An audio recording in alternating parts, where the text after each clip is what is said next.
కాదంటున్నావా కాదంటున్నావా అంటున్నా. ఇప్పుడు నేను చెప్పింది ఏదో వాస్తవం కాదని వాళ్ళని చెప్పమని నేను చెప్తాను. ప్రూఫ్ నేను బయట పెడతా. పొంగులేటి కలిసినాలే చెప్పాను బయటకు వచ్చి. నేను ఆరోపించి 6 వారాలైందా ఎక్కువైందా? ఈయన రహస్యంగా సమావేశమైండు ప్రెసిడెన్షియల్ సూట్ కోహినూరులో అని. కలవలేదని చెప్పమను, కలవలేదని చెప్పమని చూస్తా. చెప్పిండా ఇప్పటివరకు? నేను మధ్యలో మస్తుగా మాట్లాడుతున్నా ప్రెస్లు ఈ బాంబు ఆ బాంబు అని. ఎడవాయ మరి బాంబుల శాఖ మంత్రి. నేను ఇంకోటి అడుగుతున్నా బ్రదర్, స్పష్టంగా అడుగుతున్నా. ఎక్కడన్నా ఒక ఈడీ రైడ్ అయితే వెంటనే బయటకు వచ్చి అర్జెంటుగా ప్రెస్ రిలీజ్లు వస్తాయి, లీకులు వస్తాయి, ట్వీట్లు వస్తాయి ఈడీ నుంచి. 6 వారాలు అయిపోయాయి. ఒక్క బీజేపీ వాడు మాట్లాడాడు, కాంగ్రెస్ వాడు మాట్లాడాడు, ఈడీ మాట్లాడదు, మిలేకర్లు అడిగారు. ఏమవుతుంది మరి దేశంలో? అందరూ మొత్తం ఎవరు మాట్లాడరా? శ్మశాన నిశ్శబ్దమా? ఇక మేము కూడా మాట్లాడద్దా ఏంది? బరాబర్ మాట్లాడతాం. వీళ్ళ రహస్య ఒప్పందాలు, చీకటి దోస్తానాలు, మామిడిపల్లిలో భూభాగోతాలు ఇవన్నీ తొందరలో వస్తాయి బయటికి. తొందర ఎందుకు? ఒక్కొక్కటి తర్వాత ఒక్కొక్కటి వస్తుంది. బ్రదర్, ఫస్ట్ పాయింట్ ఏంటంటే మీరు మొత్తం చదివినట్లేరు, సరిగ్గా విన్నట్లేరు. మొన్నటిదాకా ప్రభుత్వం ఏం వాదించింది? అసెంబ్లీ సెక్రటరీ గారు, స్పీకర్ గారు ఏం వాదించారు? కోర్టుకు అధికారం లేదు అన్నారు.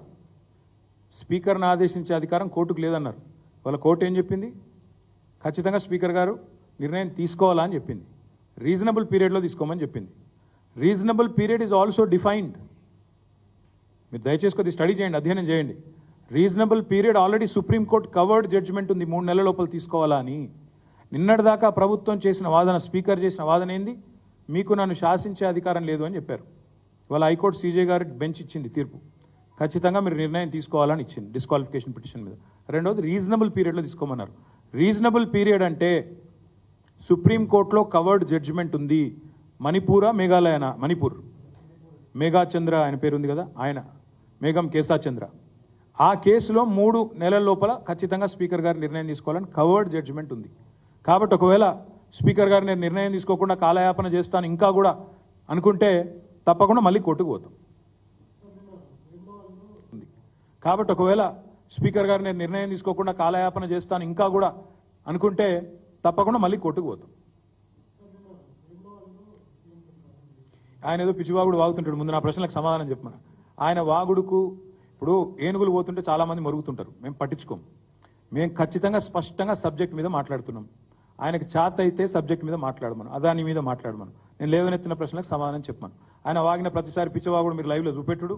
ఇవాళ రేపు ఆయన మాట్లాడుతుంటే పిల్లలు నిలగొడుతున్నారు, టీవీలో ముంగటికెళ్ళి చెవులు మూస్తుర్రు. ఇదేం లేరు నాయన అని. ఏడవైనా అట్లా కాదు, ఏడవైనా అదే సొల్లు పురాణం. అవే బాలల దినోత్సవం కోతే అదే ఒర్రుడు, అవార్డులకు పోతే అదే ఒర్రుడు, ఉద్యోగ నియామకాలకు పోతే అదే ఒర్రుడు, గుడి కాడిపోతే అదే ఒర్రుడు, ఆఖరికి బర్త్డే రోజు కూడా అదే ఒర్రుడా? ఇంత మొరుగుడు మంచిది కాదు ఆయనకు కూడా.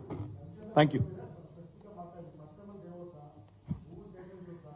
రేవంత్ రెడ్డికి దమ్ముంటే ఈ మాట లగచర్లకు వచ్చి చెప్పమను. రేవంత్ రెడ్డికి దమ్ముంటే కొడంగల్ ఆయన కాన్స్టిట్యున్సీ కదా, నాది కాదు కదా, రమ్మని చెప్పు. లగచర్లకు పోయి రమ్మని చెప్పు. ఇక అంతెందుకు కానీ ఫస్ట్ దీని మీద సమానం చెప్పమని రాదు. ఇక లగచర్ల ఇంకెందుకు? ఇక శ్రీకాంత్ భాయ్ మళ్ళీ మాట్లాడదాం, ఎందుకంటే అన్ని ఒక్కరోజు అయిపోతే ఎట్లా.